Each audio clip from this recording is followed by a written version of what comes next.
안녕하세요. 강석훈의 유튜브 방송 강석훈의 경제 톡톡 강석훈입니다. 반갑습니다.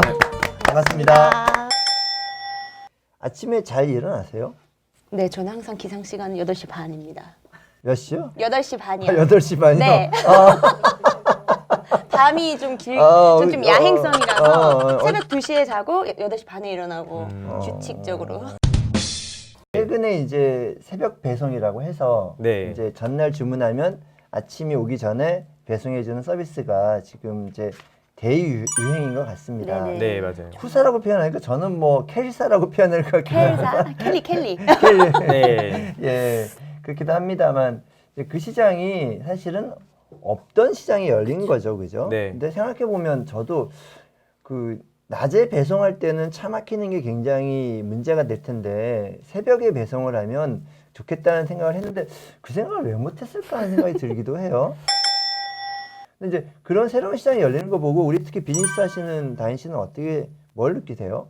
저는 정말 이 스타트업이 정말 센세이션을 일으켰구나. 대기업들도 이제 후발주자로 막 따라오기 시작하는데 사실 저 같은 경우도 1인 기업을 하고 있고 대기업을 어떻게 이기지? 막 이런 생각을 못 했었거든요. 안 했었죠. 대기업 네. 어떻게 이겨? 이랬었는데 요새는 이런 스타트업이 완전 대기업을 넘어서서 이 시장에 대해서 대기업이 진출하는 거에 대해서는 어떻게 생각하세요?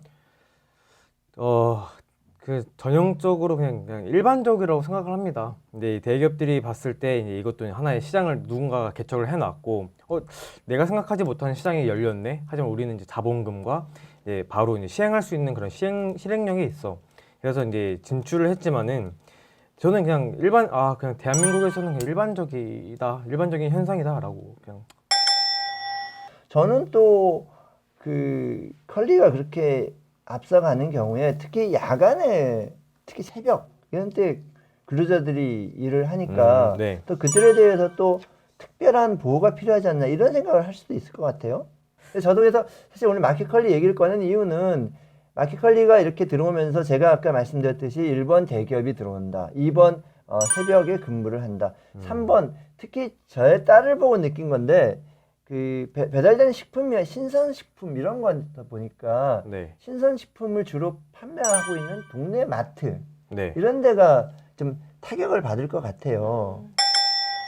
네. 예전에 뭐 비슷했던 걸로 제 아. 기억 속에는 재래시장하고 네, 맞아요. 대형마트가 많이 네. 부딪혔던 것 같아요. 뭐 의무적으로 휴무일을 지정해서 네. 쉬게 만들었는데 이제는 대형마트랑 마켓컬리랑 싸우고 있다 그러더라고요. 그러니까요. 네. 그러니까 새로운 어떤 그 현상이 나타나게 되면 항상 기존에 있던 그 축소되는 현상과 부분도 있고 또 예. 떼되는 자들이 있는 것 같아요. 또 한 사례로 제가 여기 오기 전에 생각한 게 택시 문제도 그렇잖아요. 그렇죠. 타다 문제라든지 네. 카카오 택시도 되게 비슷한 문제인데 저는 거기에 대해서 그냥 생각하는 게 기술이 발전함에 있어서 나타나는 현상들인데 뭐 택시 업계에서는 사실 카카오 택시처럼 그런 어플을 개발한다든지 뭔가 기술적으로 보완해서 발전할 수 있음에도 불구하고 좀 한 발 늦었던 게 아닌가 저는 그런 네. 생각이 들더라고요. 이번 마켓컬리도 그렇고. 이런 새로운 분야가 개척이 되면 항상 이제 기존 시스템과 기존 세력들과 이제 마찰이 있게 되는데 이걸 좀 어떻게 풀어가야 되냐는 굉장히 중요한 이슈인 것 같습니다. 근데 네.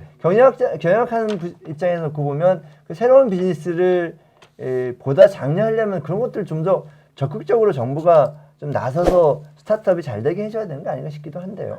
네, 저도 100% 공감합니다. 그러니까 이게 아까 말씀하셨던 것처럼 이제 카카오 택시나 그런 뭐 타다 뭐 이렇게 해서 새로운 산업이 진출하는 것은 정말 당연한 거예요. 지금 21세기고 지금 뭐 4차 산업혁명이다, 4차 산업혁명을 준비해야 된다라고 하는데 이것도 정부가 이제 이런 거 나올 때마다 규제하다 보면은 우리나라가 과연 IT 강국이 맞는가? IT 강국에서 그 나오는 자연스러운 그런 산업의 진출인데 이런 것들을 그냥 규제하는 것이 맞는가? 그래서 지금 대형마트 아까 말씀해 주셨는데 대형마트를 지금 규제했다고 해서 재래시장이 엄청나게 매출이 그날만 뭐 월등하게 높냐? 그건 또 아니거든요. 그래서 예를 들어서 이제 재래시장은 재래시장만의 또 무언가가 있고 또 백화점은 또 백화점만의 무언가가 있어요. 그런 걸 살리는 것도 중요하고 이번 같은 경우에서도 아까 마켓컬리랑 그 지역 마트를 좀 얘기해 주셨는데 마켓컬리를 이제 이용하는 사람들은 이제 쇼핑을 많이 못하는 사람들이 대부분일 수 있어요. 그다음에 지역 마트를 이용하는 사람들은 낮에 좀 시간이 좀 나와서 이게 좀 상품을 제대로 직접 내 눈으로 보고 내가 결정하겠다라고 하는 사람들도 분명 있을 거고요. 네, 그런 사람들이 분명 존재하는데 뭐 마켓컬리가 나왔고 로켓 배송이 나왔고 뭐 쓱배송 뭐 이런 것까지 나왔다고 해서 지역 마트가 완전히 죽을 것이다라고 단정 짓는 건 좀 위험하지 않나라고 생각합니다. 네, 오늘은 이제 여러 가지 얘기를 했습니다만 마켓컬리가 만든 새로운 새벽 시장 네. 그리고 또 요기요 앱이 만든 또 새로운 배달 시장 그리고 우리나라에서 아직 활성화가 안 되어 있습니다만 우버나 에어비앤비와 같은 새로운 공유 경제 시장 네. 이런 것들을 만들어 나가는 데 있어서 정부가 보다 좀 전향적으로 이러한 부분을 해석하고 육성해야 우리의 새로운 신산업도 만들어지고 새로운 미래도 만들어진다는 꼭 말씀을 좀 드리고 싶은데 네. 기존의 기존의 여러 가지 생각이나 법규나 규칙이나 규제로 생각하면 새로운 비즈니스가 결코 일어날 수가 없거든요. 근데 우리가 대한민국이 이제 또 한때 더 업그레이드되고 지금의 어려운 상황을 벗어나려면 이런 새로운 분야, 새로운 비즈니스 분야가 새롭게 떠오를 수 있도록 하는 것이 굉장히 중요한데 이런 것들에 대해서 앞으로 보다 주저주저하는 정부의 리더십이 아니라 이런 것들을 보다 적극적으로 장려하는 정부의 리더십을 기대해 보도록 하겠습니다. 네. 오늘 두 분 나와주셔서 감사드리고요. 지금까지 강석군의 경제 톡톡이었습니다. 고맙습니다.